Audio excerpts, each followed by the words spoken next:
Okay, lovely. There we go. Thank you. I can see we've probably still got people sort of joining. They tend to sort of filter in, don't they? But we will crack on. So, good morning, everyone. Thank you so much for the kind introduction, Ray. I'm not sure that my knowledge is quite as advanced as you're making out, but I'll certainly do my best for you this morning. So, our session this morning is looking at Will Bank management. So, this is a project that State Search has been working on for about a year and a half now. It's become extremely popular with law firms and will writers alike. And the whole ethos around it is to have a look at what you should be doing with Will Bank data. You know, we're all sat on, or you are all sat on, a lot of test data if you are writing wills for customers. And so GDPR, of course, applies to that. The good old GDPR, General Data Protection Act, is sort of infiltrates our lives in every way. So we're just going to talk a little bit about, you know, what you need to be thinking about in terms of GDPR and your Will Bank management data, but also crucially, and that's what this service is all about for the State Search, looking at ways that you can maximise the potential of that data to service your clients better, do more business with your clients, look after them better, you know, and actually make that data work for you. Because that's obviously, you know, why we're here, to service our customers, make sure they get great support at what could be a really tricky time, whether that's writing LPAs or whether that's updating a will or whether that's conducting probate for them. So that's going to be the focus of today. If you have any questions, we can adjust those at the end if that's okay. It won't be an hour, so there'll be plenty of time for you to ask questions. So just in terms of the overview, we'll have a look at what the problem is with Will Bank data, right? So what are the issues that clients have talked to us about that they're facing with this data? Important to have a look at just what the GDPR obligations actually are. You know, what does GDPR say about it? And how out of date can your data possibly be? You know, just actually, you know, you've written a will. How quickly can the data that you hold on the test data go out of date? And you might be quite shocked to see some of the stats around that.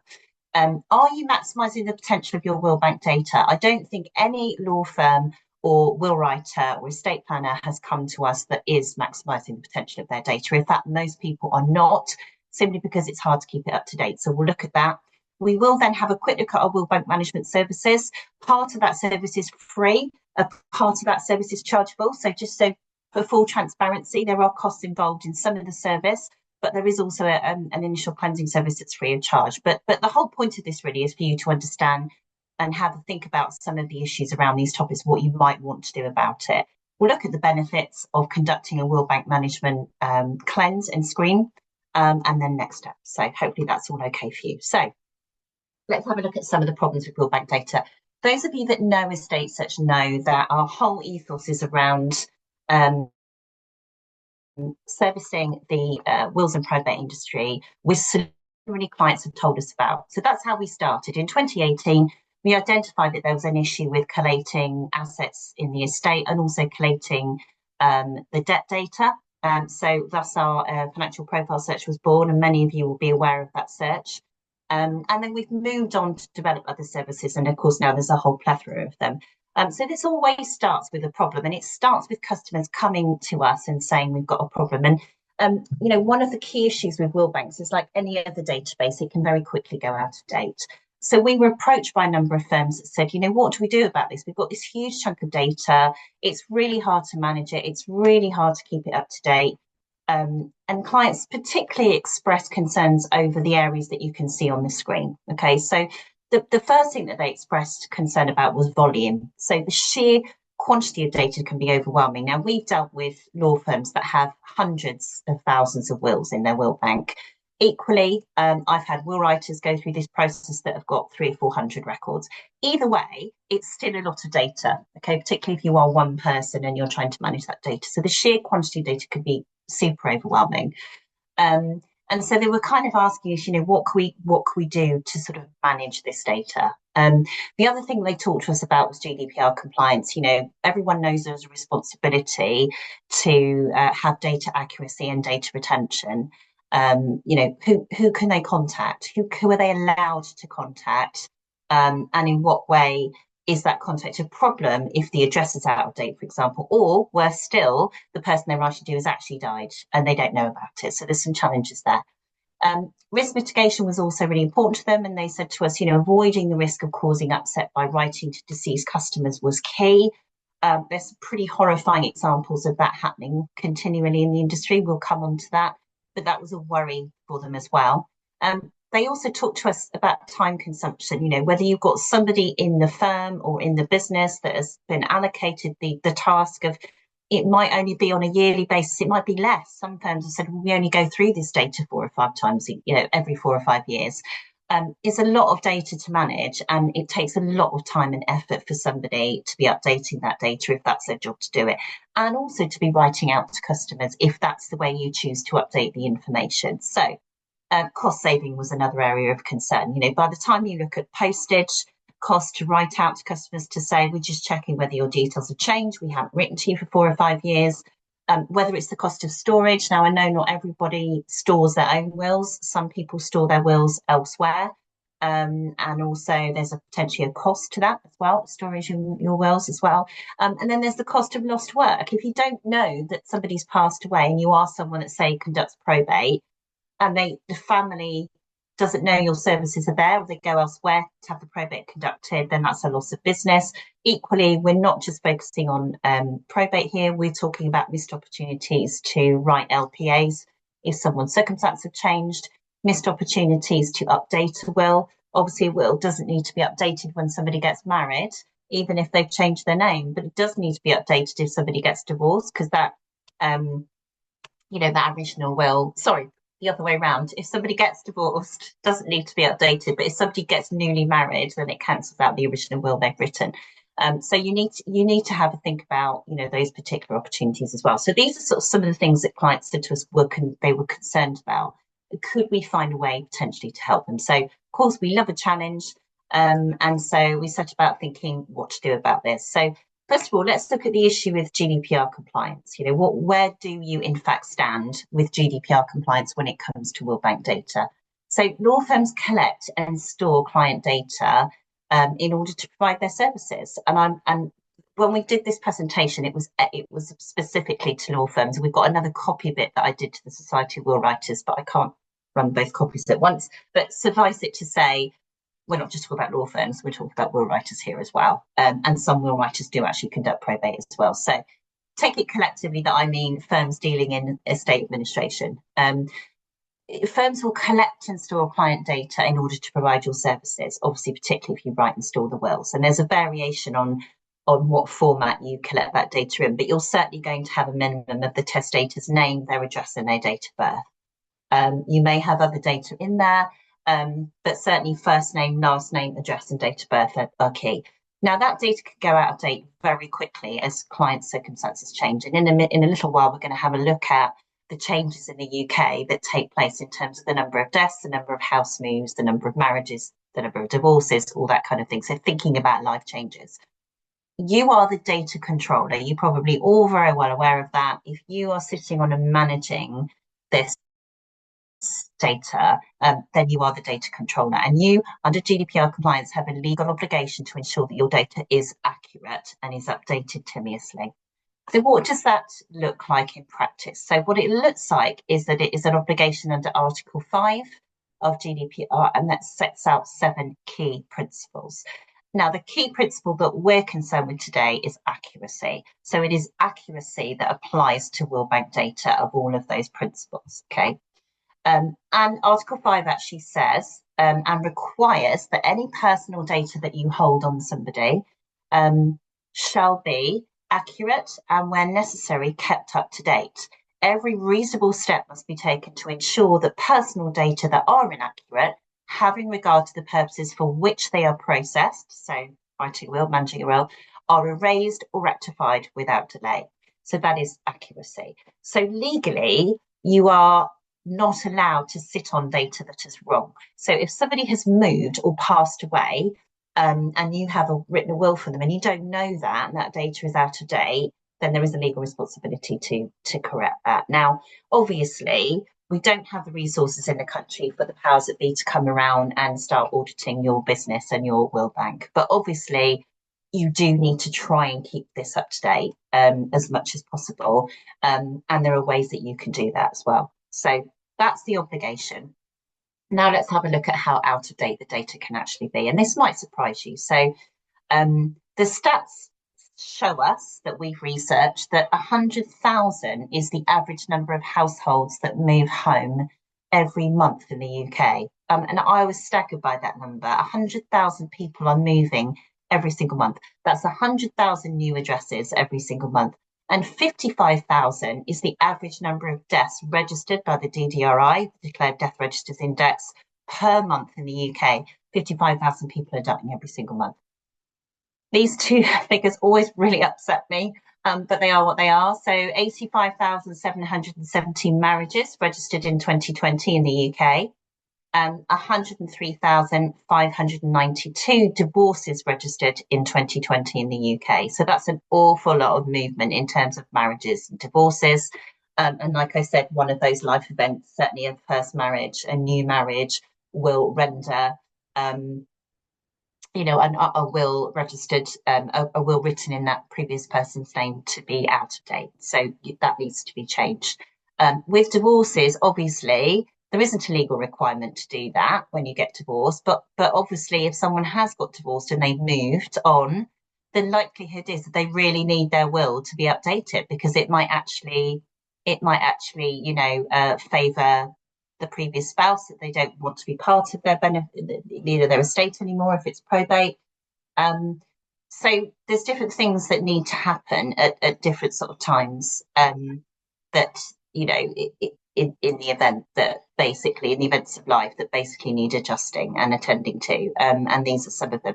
So in terms of potential name changes alone, how many of these have a will that now needs updating? Now, whilst you can't get public data on the name change, if you are keeping in contact with your customers, and you are writing out to them proactively or getting in touch with them off the back of knowing that they have moved, for example, then actually it's very likely that you're going to pick some of those changes up, because usually when someone gets divorced, it stands to reason they're going to move house. They're not going to continue living with the spouse that they've divorced. So that in itself is a sort of flag, if you like.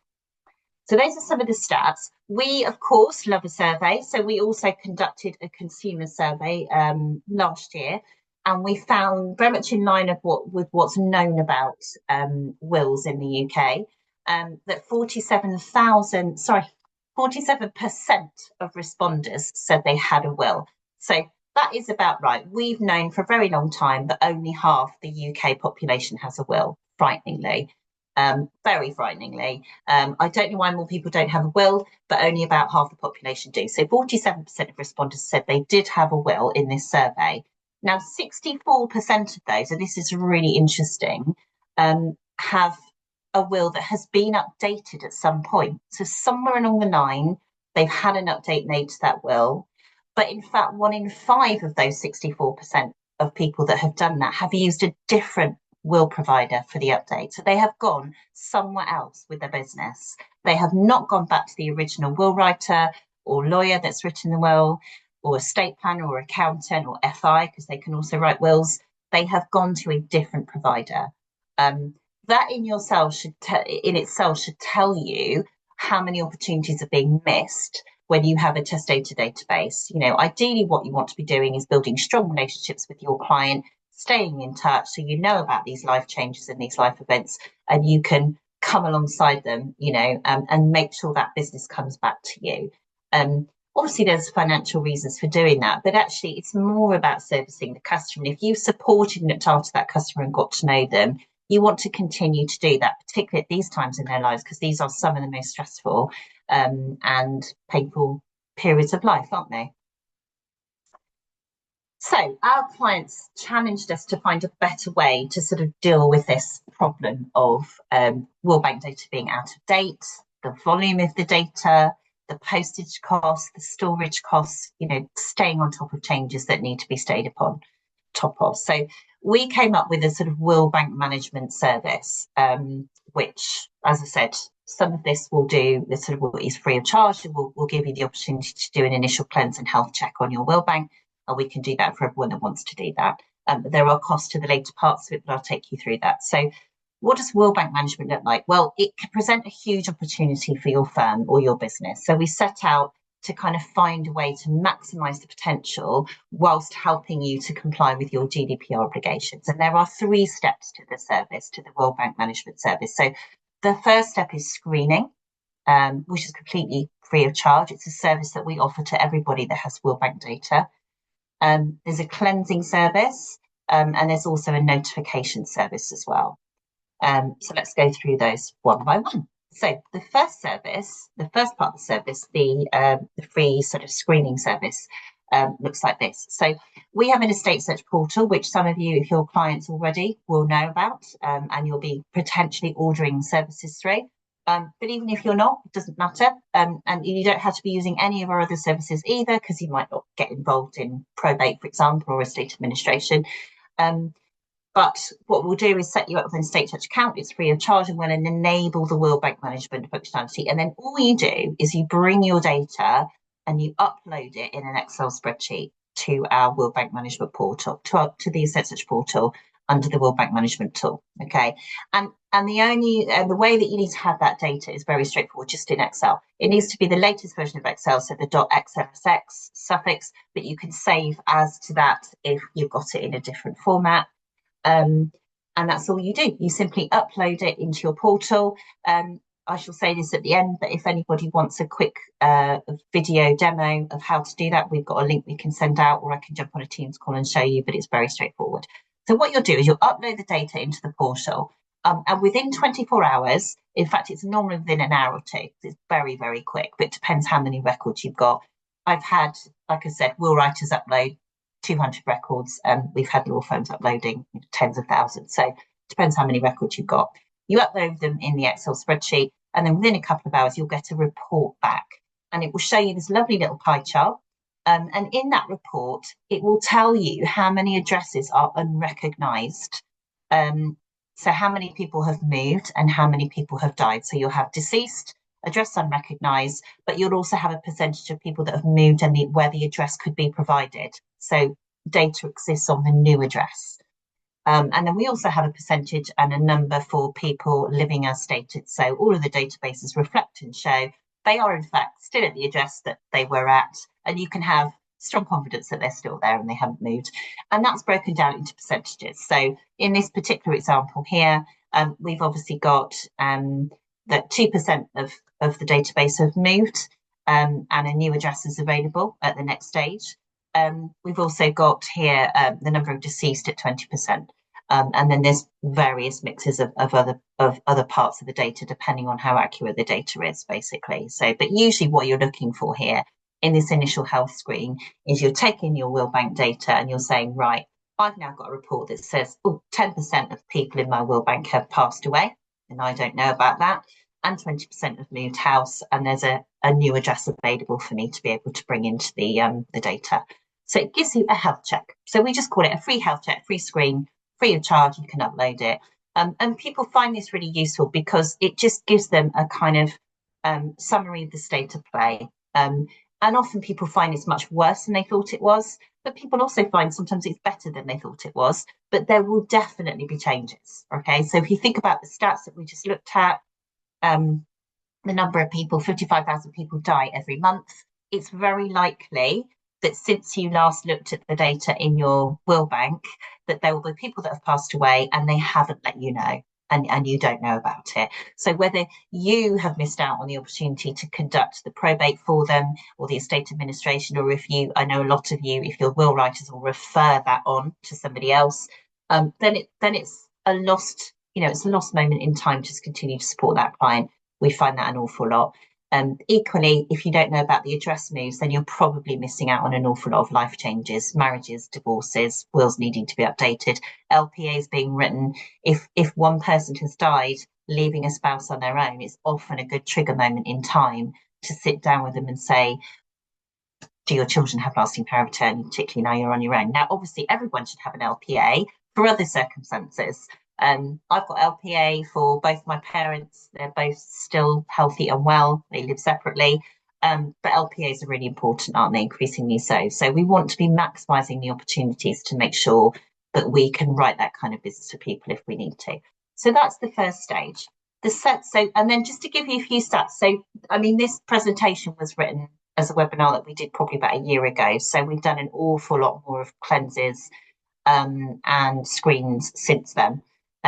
But from the screens we'd already conducted at that point, we estimate that on average, bearing in mind there was a huge broad spectrum of difference between somebody that's got a couple of hundred records to upload and somebody that's got thousands, we found that 14% on average of your will bank is likely to be out of date. That's quite a high figure. The deceased in our previous screens averaged from 2% to 23%. So at the worst, 23% of somebody's will bank that was uploaded, the data that was uploaded, 23% of those records, the person had passed away and they didn't know about any of them. Because if you're not keeping in contact with your customer, just because they passed away doesn't mean they will always tell you, or they could go elsewhere but they should tell you because you've written the will, but that's not how people work. So that's what we've been finding. Movers, interestingly, range from somebody whose will bank was very up to date and nobody had moved since they last checked the records, right up to 17% of the database had moved. So again, quite a big spectrum of change there. So that's the first stage. So the screening stage will give you this health check of will bank management. And of course, you are complying with GDPR as well at the same time, because you're making sure that you're looking through the records, and then you want to move on to cleansing the data as well. So the second stage is the cleanse stage. Now, there is a cost to this stage. If anybody wanted to move to this stage, it's 29 pence a record. And our system allows you to categorize as you go in. So you don't have to cleanse everything at once. And just to be clear, you do have to run the cleanse on every record, because the first stage, the screen, is basically drawing down from the databases that we get the data from, the high level data. So records are telling us, we can see that this many records people have died, this many records people have moved, but we don't know which ones are which. So in order to know which ones are which at the second stage, we're then going to query the databases that we query with our API in a lot more detail. And obviously there's a cost to that. So we pass some of that cost on to you. So you have to basically cleanse all the records. So what I mean by that is if you uploaded 500, if you wanted to cleanse them all in one go, but you don't have to, because you can categorize them into different sections and categories, then it would be 29p times 500. So you get the point. But you have control over how much you cleanse at one time. And will writers in particular have found this very useful, because then they're able to sort of say, right, well, for this month, I'll cleanse this many records and then I'll deal with all of that, and I'll write out and I'll get the business, and I'll update people. And then 2 months later, I might cleanse another batch here, and then it helps you control cost as well. But it specifically helps you manage and control how you're running the project as well, in terms of writing out to customers, amending your records. So at this point, at the cleanse stage, you will get the actual data back. So what you'll do is you'll log back into our system and you will order a cleanse, and it will tell you, depending on how many records you've selected in your categorized records to cleanse, it will tell you what the cost is going to be, and then it will order the cleanse, and then it will run the cleanse.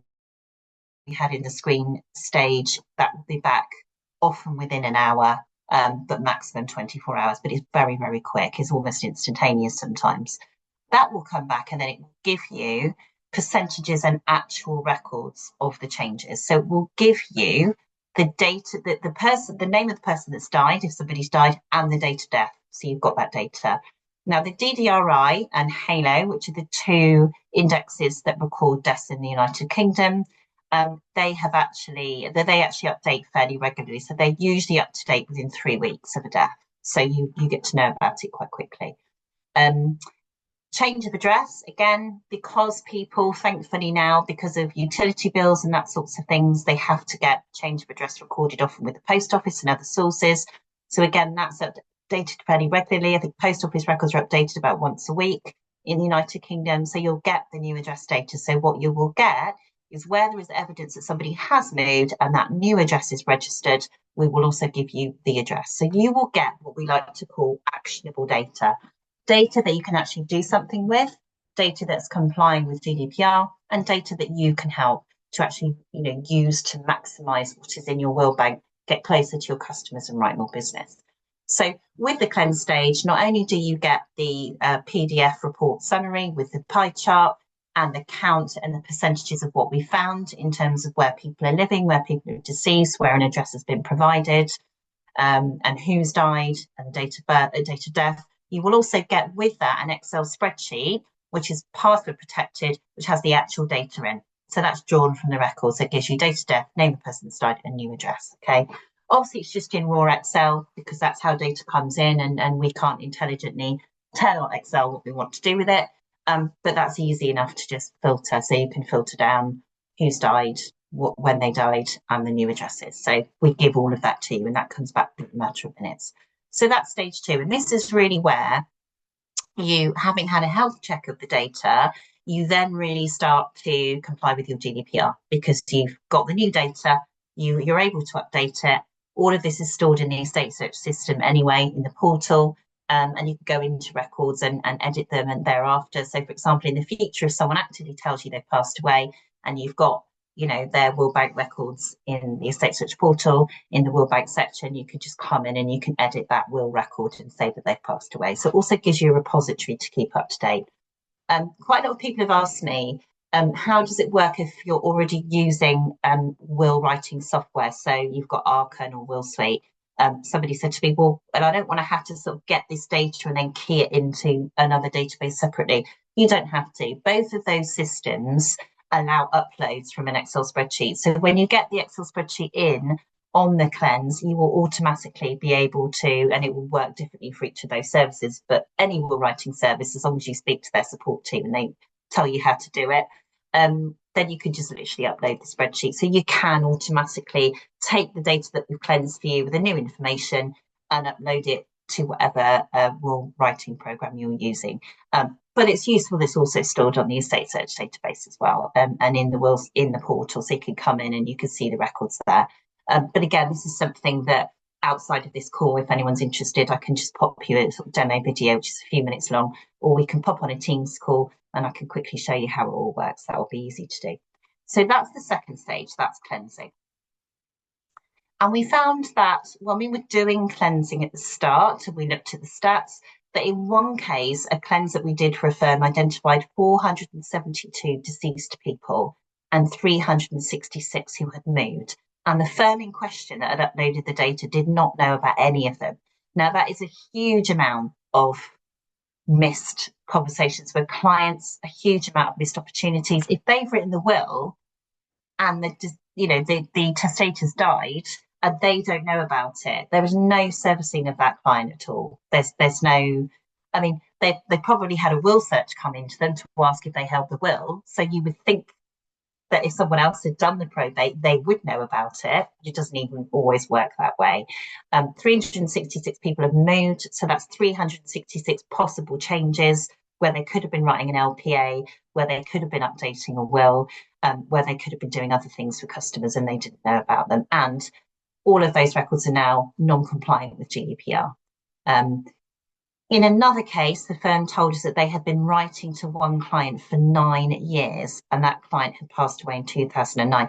And my favourite shock horror story of all, and this firm, and this is very typical of larger law firms because they've got different parts of the business dealing with this. One law firm wrote out to a client. The spouse, the person had died. The spouse sent the letter was obviously very upset because to get a letter that's passed away is upsetting. And not only had the person passed away, but this law firm had actually done the probate and they still managed to write out to that person. So the importance of getting this right is I cannot stress enough. And we shouldn't be writing letters out to people who we don't know have passed away, or writing letters out to customers who we don't know if they've moved, because you've got a personal letter landing on the doorstep in a house where that person has moved from. And it can be, with all the GDPR requirements around now, it can be opened. That's personal information. These are the kinds of things that we really need to be on top on. And that's why our clients that came to us and said, we need to find a better way of managing this. So those are some of the pitfalls and some of the sort of classic problems that occur when that data is out of date. So let's look at some numbers as well. So I don't know how many people on the call are paying to store wills. but certainly almost everyone that I've spoken to in the industry, whether they're a will writer or law firm, are actually doing it the old style way, and they are writing out to people. So there's the cost of postage. There's also the cost of postage, storage, and the cost of lost work together. So the cost of a first class stamp, this might have gone up. I don't even know how much a first class stamp is because it's so expensive that I just buy a second class stamp if I do it. It was £1.35 when we wrote this. I'm sorry if it's more and we haven't updated it. If anyone can tell me the cost of a first class stamp at the end of this, that would be great. But it's a lot of money. And so you've got the revenue loss consideration of all of those things as well. The cost of writing out to people that just aren't there anymore, that have passed away or have moved. You've also got the cost of the lost work, as just demonstrated as well. So these are all things that we need to take into account when we think about this. The final stage is, I think, brilliant and really crucial. So it's one thing to look at the data and say, right, we can see how bad this is. What do we want to do about it? Right, we'll chop up into stages, or we'll do it in one go, whatever we want to do, but we'll get going on the cleansing, we'll manage the project, we'll get everything ready. So you've got everything shipshape, Bristol fashion, everything's up to date, you're complying with GDPR, you've got in touch with your customers, you probably picked up some extra work. Some firms reported to us that they did really, really interesting things with the data. So, if someone had moved, they kind of wrote a letter saying, we understand you've moved. Bear in mind, this is public data, so it's okay to know that. We understand you moved. Congratulations on your new home. Some people were sending cards out to people when they knew about the death, obviously, really sorry to hear about your loss. There's lots of ways that we can be supporting our clients with the right knowledge and with the right information. But what do we do moving forward? Because we're going to end up in the same state in just a few months' time, given that we know that effectively, once you write a will, it's kind of potentially out of date the next day. It could be, right? Certainly within a few months. So ongoing weekly monitoring of your data against several data sources is a really good way of managing this. And this is the notification stage. So what we're looking at here is you being aware of life events as they occur. And that means your data stays up to date. So once you've got the data in our system, you can switch on notifications. All of that monitoring is free until a change occurs. So you're not charged for us monitoring it. We're just continually monitoring the data. But the minute we get a notification that someone's moved from the Royal Mail notifications and various other address change sources that we use, we'll send you a notification with the new addressing that person's moved to, and that's £5 for that notification. Similarly, we'll do a death notification. So the minute that the DDRI or Halo notify us of a death within a database, we can let you know, sadly, this person has passed away. This is who it is, and this is the date that they passed away, and that's £10. So you're only charged on those single life event notifications as they occur. And in that way, you know that the data remains up to date and you stay on top of the opportunities to reach out to your client and say, I'm so sorry that so-and-so's passed away. We hold the will, we're here, or we can conduct the probate, or whatever it might be, or somebody's moved, should we have a review? Come in, have a review. Does your will need updating? And if someone's moved, of course, if they've got divorced, they will then tell you, because they will say, well, actually, I've now gone through a divorce. Thank you for asking. Yes, that's a great reminder. I need to get my will updated, or whatever it might be.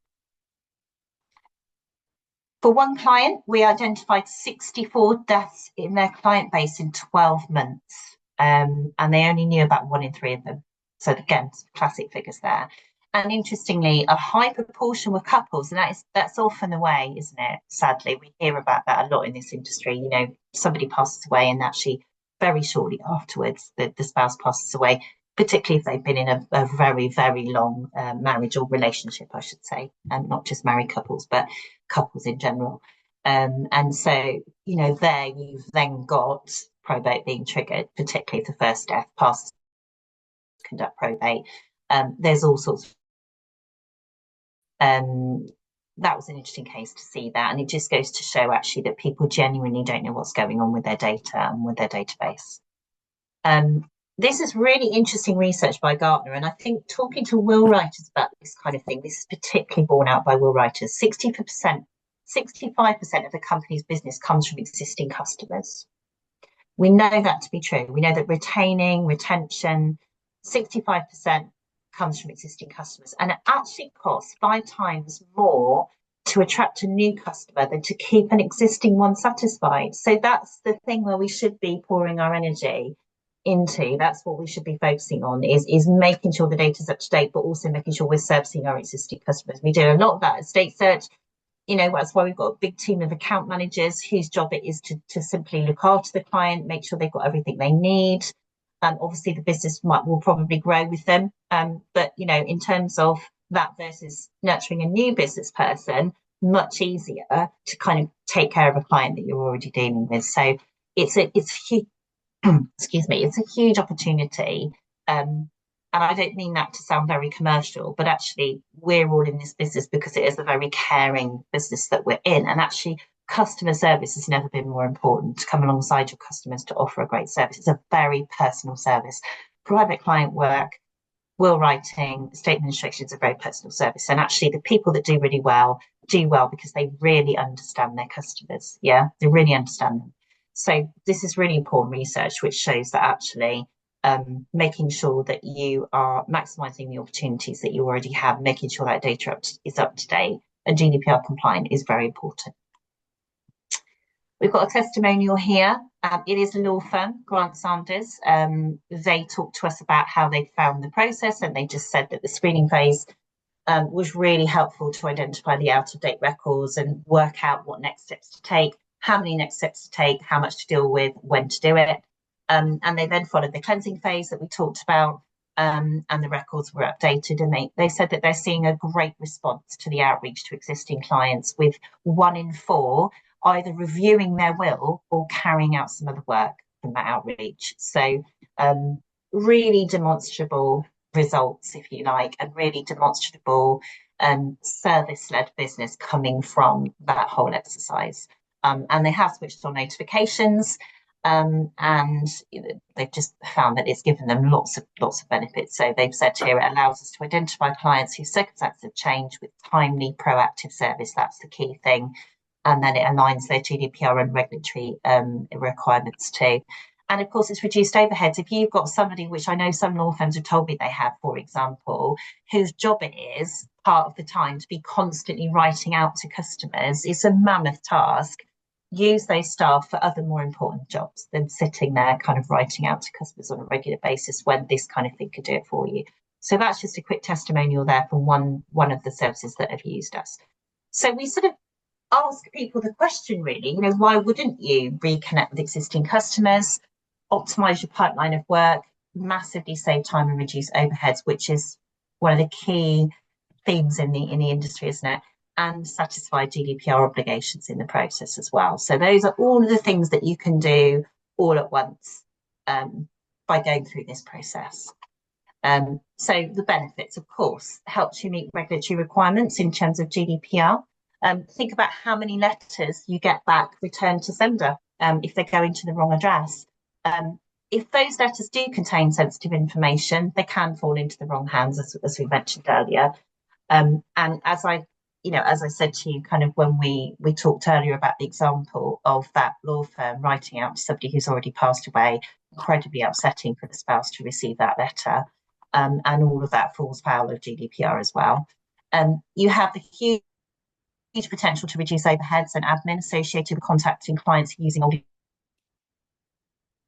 people who have already passed away and moved house, and you're writing to the wrong address. It's just a complete waste of everybody's time and carries the repercussions that we've talked about as well. It also allows you to review off-site storage costs as well, which you can save by removing deceased or invalid wills. So I'm not speaking here around the SRA's particular guidelines or anyone else's guidelines in terms of the amount of years you're required to keep, or it's suggested that you keep a will, because you can have contentious claims later on a will. They say 7 years, but in terms of removing the records and marking them as deceased, and it might be that you just keep a digital copy of the will and you destroy the hard paper one. That's up to you, but that's a factor here as well. Helps you to identify existing or former clients where circumstances have changed. It gives you that actionable intelligence we talked about, and then the whole monitoring aspect of it. Act on changes with ongoing notifications on your life events, such as death or change of address. So that really summarises the problem, some of the issues, some of the stats, and the service. So I hope that was interesting. And if anyone's got any questions, then I'm happy to take them now, Ray.